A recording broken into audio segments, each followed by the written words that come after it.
नमस्ते। एससी दिएर बस्नुभएका भाइ बहिनीहरू, म आज नेपालमा एमबिबिएस डाक्टर बन्ने तरिका भन्न गइरहेको छु।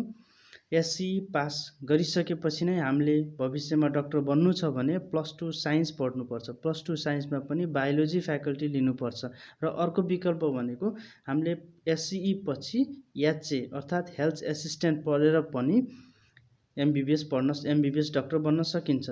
+2 सकिसकेपछि +2मा बायोलोजी सब्जेक्ट लिएर पास गरिसकेपछि हामीले चाहिँ एउटा कमन इन्ट्रान्स एक्जामिनेसन भन्ने मेडिकल इन्ट्रान्स एक्जाम दिनुपर्ने हुन्छ र त्यो पास गरिसकेपछि र्याङ्क वाइज सबभन्दा माथिल्लो र्याङ्कहरूलाई चाहिँ नेपाल सरकारले स्कलरसिपमा सबै मेडिकल कलेजहरूमा पढाउँछ र अर्को त्योभन्दा अलि तल्लो लेभलको कम नम्बर आएको विद्यार्थीहरूलाई चाहिँ पेइङ कोटामा पढ्न सकिन्छ।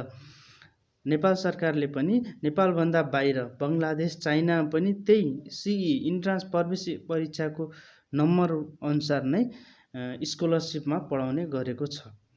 है, अब यो बाहेक अरू केही जिज्ञासाहरू छ, केही सोध्नु छ भने कमेन्ट गरेर सोध्न सक्नुहुन्छ है त। धन्यवाद।